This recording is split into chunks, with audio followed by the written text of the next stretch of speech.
Hello and welcome to this edition of World at War. My name is Mohammed Saleh. One for all and all for one is the famous motto of the Three Musketeers, written by the famous French novelist and playwright Alexandre Dumas. In fact, one for all and all for one is also the driving spirit behind the collective ironclad security that is guaranteed under Article 5 of the NATO military alliance. And now, a new tripartite NATO-like alliance has emerged between Saudi Arabia, Pakistan and Turkiye in a joint defense agreement that was signed in Mecca on the 7th of August. But what has prompted this new tripartite alliance to emerge, and what common adversary security challenge will these three nations now confront? If you look at where they are positioned on the map, these three nations do not share a border. All three of them are formidable middle powers, and all three of them share different strategic and security challenges. Let's start with Saudi Arabia, the cash-rich Gulf nation. It holds massive oil reserves, commands vast sovereign wealth funds, and also acts as a central pillar of global energy markets and OPEC+. Riyadh actively mediates in regional conflicts, diversifies its partnerships between Western nations and the rising Asian powers like China and India, and avoids rigid one-sided alignments. As the custodian of Islam's holiest sites, Saudi Arabia wields considerable religious and cultural influence across the Muslim world, and militarily, Saudi Arabia ranks amongst the top 5 or perhaps the top 7 of the global defense spenders. With a military budget that exceeds $60 to $75 billion, which makes it the biggest spender on military hardware in West Asia. Riyadh maintains approximately 400,000 active military personnel across 5 primary branches, backed by advanced imported Western military hardware. It can field almost about 800 main battle tanks, including the M1A Abrams and other mechanized infantry units. Saudi Arabia operates roughly 350 to 380 active combat and fighter aircraft within the Saudi Royal Air Force, making it one of the largest and most advanced air arms in the Middle East. This includes at least 200 F-15 Eagle and Strike Eagles and over 80 Eurofighter Typhoons, and the Royal Saudi Naval Forces operate an active fleet of anywhere from 29 to 34 naval fleets, which include at least 7 frigates, 9 corvettes and 3 mine hunters. Turkiye is another major middle power. Due to its strategic location, it dominates the vital maritime choke points such as the Turkish Straits, sitting at the crossroads of the Black Sea, the Caucasus, the Middle East and the Mediterranean. Interestingly, Turkey also possesses the NATO military alliance's second largest standing army, alongside a rapidly growing domestic defense industrial base, notably in unmanned aerial vehicles and drones. Western political analysts describe Turkey to be practicing swing state diplomacy, maintaining membership in Western alliances like NATO, while also simultaneously engaging Russia, Central Asia and the Middle Eastern partners to maximize national leverage. Militarily, Turkey fields an infantry force of more than 480,000 active service personnel, while it can also call up nearly 380,000 reserve service personnel. Turkey has a defense budget of approximately $27 billion, reflecting a major ongoing investment into modernization. Turkey has a formidable inventory of nearly 2,200 to 3,000 battle tanks. It operates about 250 combat and fighter aircraft, supported by heavy investments in domestic next-generation projects such as the Khan combat aircraft and the world-renowned combat drones from firms like Baker. Turkey's navy has more than 100 operational assets, including submarines, frigates and corvettes, projecting power across the Black Sea, the Aegean and the Eastern Mediterranean. And finally, Turkey also possesses an estimated 322 ballistic missiles in its active military inventory, giving it the 7th largest ballistic missile arsenal in the world, according to data tracking. Finally, Pakistan is an interesting part of this tripartite alliance.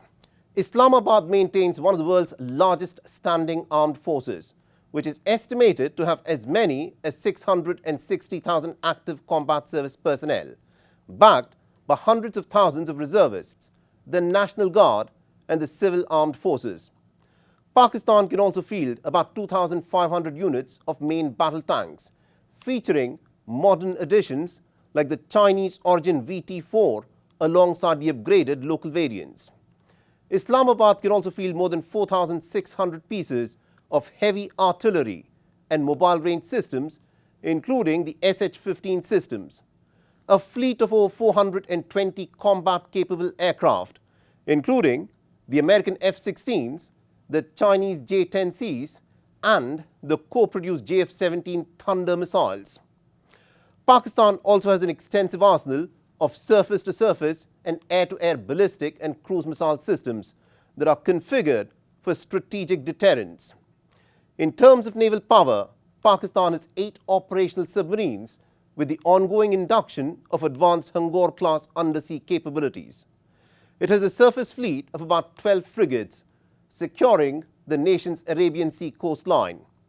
And most importantly, Pakistan is a nuclear power with an estimated stockpile of 170 nuclear warheads managed via the National Strategic Plans Division Force. When NATO was formed, it had the Soviet Union as its clear adversary.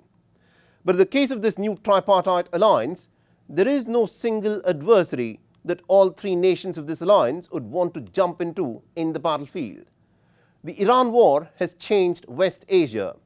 It has shown the limits of American security guarantees for the Gulf nations. So the question obviously is this: can this new tripartite alliance that was born in Mecca now fill the gap?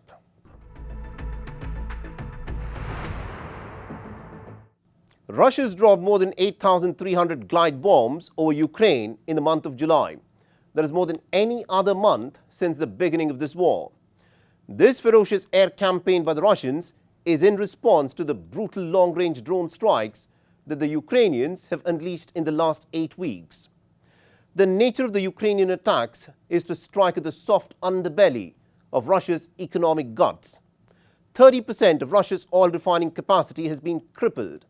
There are parts of Russia where oil rationing has been imposed, and the strikes on Russian Wildberries warehouses is an attempt to evoke disaffection that would make this war by Vladimir Putin extremely unpopular amongst the Russian masses. Russia is reported to have dramatically increased its missile production capacity in recent months, while interceptor missile deliveries to Ukraine have fallen almost to a third of the 2025 levels. In this bruising war of attrition, talks and negotiations appear to have almost completely failed, as neither side is now making any attempt towards a negotiated settlement. Our next report tells you more.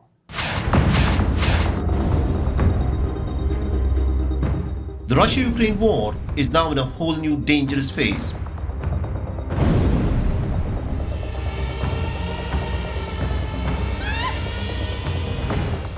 This chilling video is from Kherson.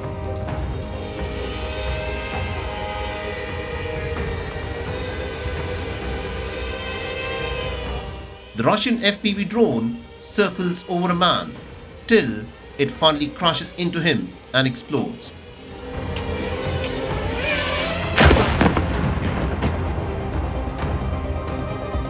Ukraine has identified the man to be Yuri, a vegetable seller who managed to survive the drone attack with plenty of shrapnel injuries all over his body.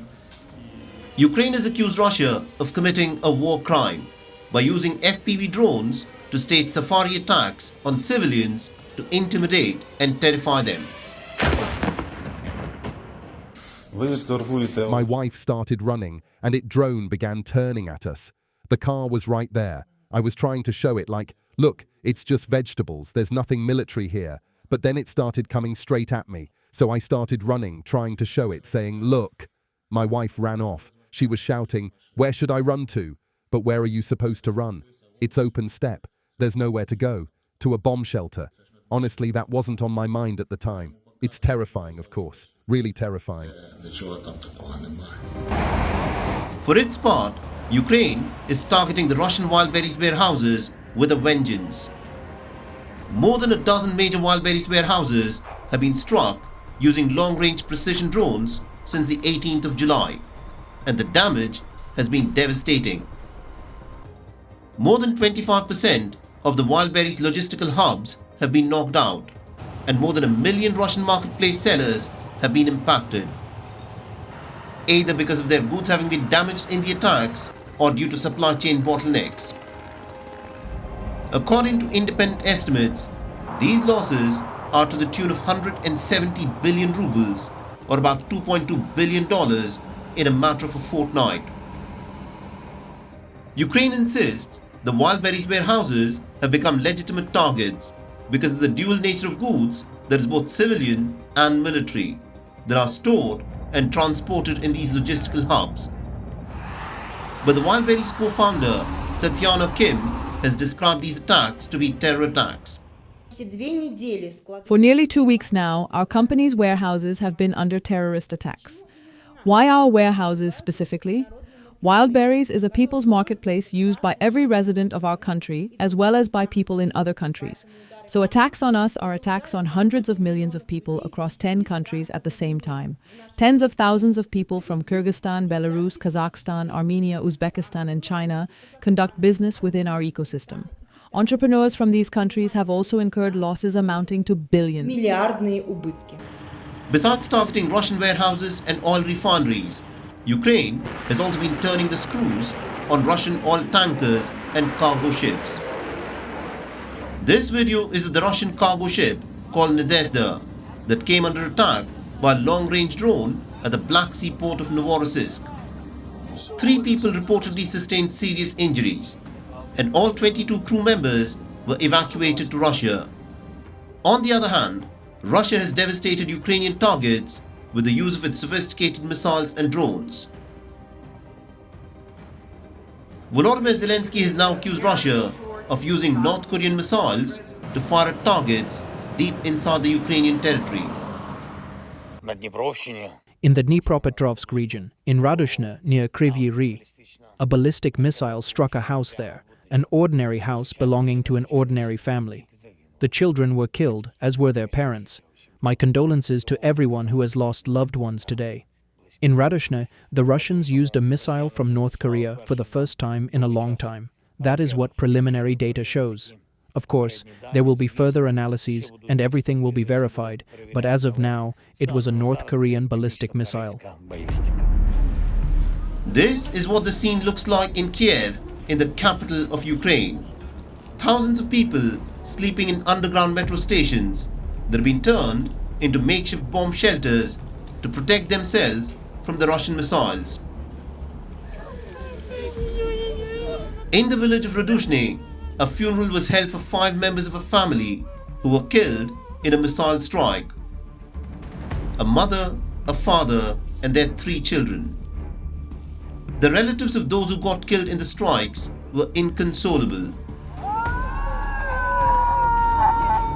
While the leaders push their soldiers, improve technology, and find new ways to gain the upper hand on the battlefield, it is common families such as this that grieve for their loved ones, hold funerals, and bury their dead. I lost my son. This is how it happened. I got a phone call and was simply told that he was no longer with us. We still held out hope that they would find him wounded, but they had already said for certain that he was gone. It's very cruel, I'd say. I can only speak to those parents who have lost their children, their sons. I understand their pain.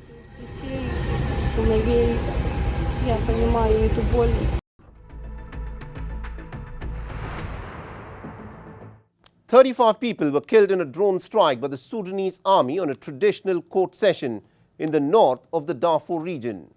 Dozens more were reportedly injured in the afternoon attack.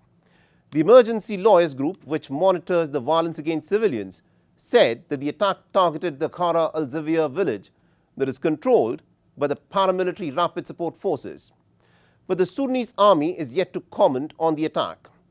In the Sudan war, that in many ways has been overshadowed by the wars in Eastern Europe and West Asia, the suffering is silent. Many of the people caught in this vortex of violence have reported horrific massacres, rape and sexual abuse. So what is happening in this deadly civil war of Sudan? Our next report tells you more.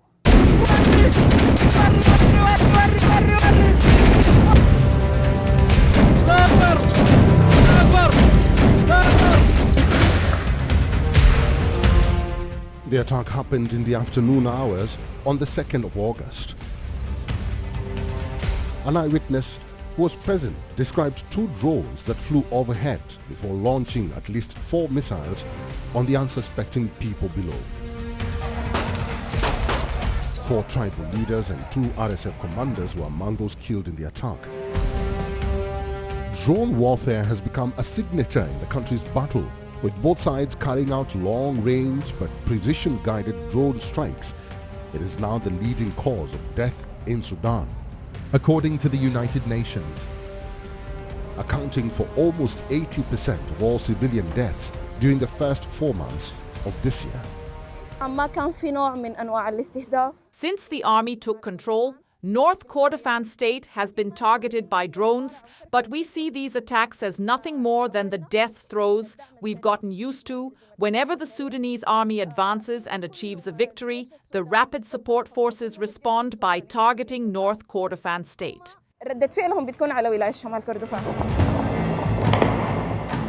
A day after the attack, Sudan paramilitary leader Mohammed Daglo, whose rapid support forces have been accused of genocide, told his fighters to consider themselves unleashed in their war against the army. The United Nations has for weeks warned RSF fighters could commit mass atrocities in the Kordofan region as they sought to encircle its largest city of El Obeid ahead of an apparent large-scale assault. The locals in Sudan say they are losing their faith in the Sudanese army because it has outsourced the task of fighting to other local militias. Many fear the Sudanese army is repeating the same mistakes it made in the past. Of the dozens of armed militia in the army-controlled territory, technically under Army Chief Abdel Fattah al-Burhan, 3 are powerful enough to operate independently. The Joint Forces, a coalition of former Darfuri rebel militias, the Sudan Shield Forces, which defected from the RSF, and the Bara IBN Malek Brigade, an Iran-linked Islamist force. All have inflated their ranks since the war broke out in April 2023 and possess their own artillery, anti-aircraft missiles and killer drones. And all are allies for now. But even a small disagreement could splinter the Sudanese army. Due to an attack by the Rapid Support Militia, the center was completely destroyed, resulting in damage to property, equipment, and the building as a whole, including the pharmacy, the ward, the ultrasound and ECG departments, supervisors' offices, and operating rooms. The Sudanese army has for decades outsourced its wars in Sudan's far reaches to militias. In the 2000s, the then Sudanese President Omar al-Bashir had armed militias known as the Janjaweed to quell an ethnic rebellion in Darfur. More than 300,000 people were killed by fighters whom he formalized into the RSF in 2013, partly to protect his regime. But during the 2019 uprising, the RSF commander Mohammed Daglo, whom Bashir had affectionately called by his nickname Hemeti, turned on him, helping overthrow his decades-long dictatorship, and emerged as Army Chief Burhan's right-hand man. And now Abdel Fattah al-Burhan is fighting to save his staff in a country that has suffered de facto partition in the civil war.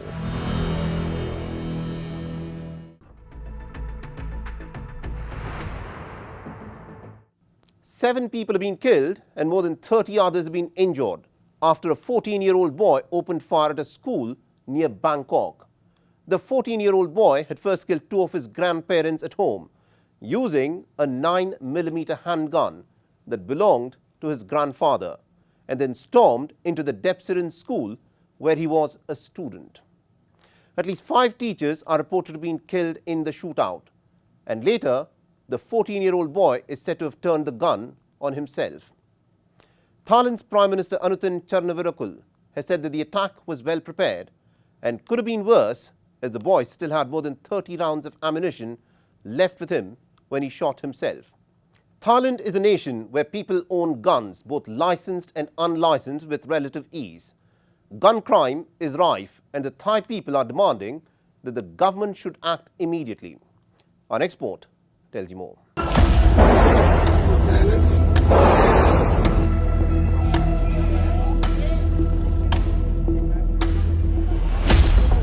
At 10 o'clock in the morning, there was chaos and pandemonium at the Depsirin school on the outskirts of Bangkok, and soon it emerged that a 14-year-old armed with a handgun was on the prowl.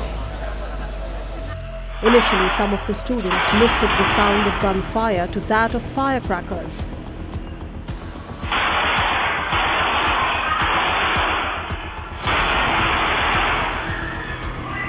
But as the 14-year-old armed with the handgun went about shooting from one classroom after another, many of the students hid under desks to save their lives. Some students even jumped over the fence and fled from school.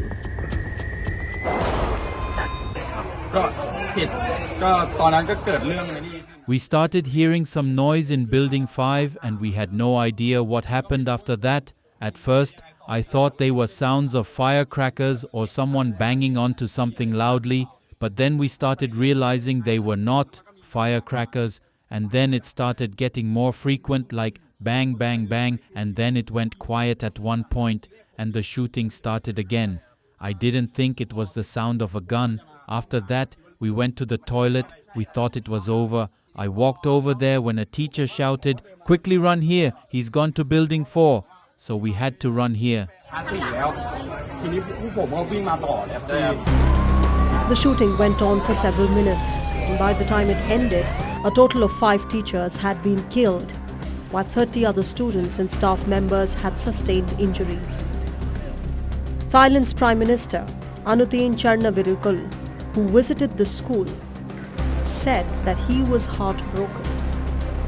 Describing the shooting as premeditated, he affirmed why he wants to tighten the gun laws.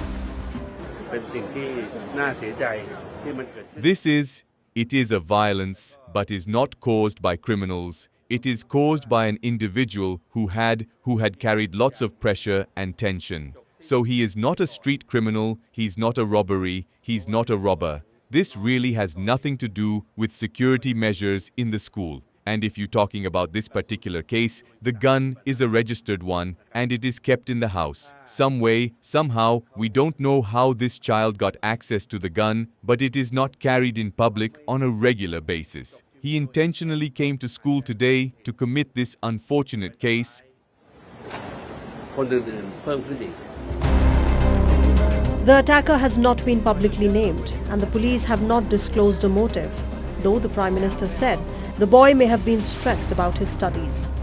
But before the rampage at school, the 14-year-old had killed both his grandparents with a 9mm gun. A teacher at the school had said that the shooter was a good student, not aggressive and with good grades, and the education authorities have described him as an avid gamer. Thailand has strict gun laws which punish the illegal possession of arms with up to 10 years in prison. Enforcement of these laws has been an issue, though the police have made no suggestion the weapon used in this case, owned by the shooter's grandfather, was illegally obtained. The country has one of the highest rates of civilian gun ownership in Southeast Asia. It is estimated that about 40% of these guns are illegal. For now, though, Thailand is still trying to come to grips with the deadly school shooting. It is plunged in grief and no clear answers yet on why this attack happened on the school and what could have been done prevented.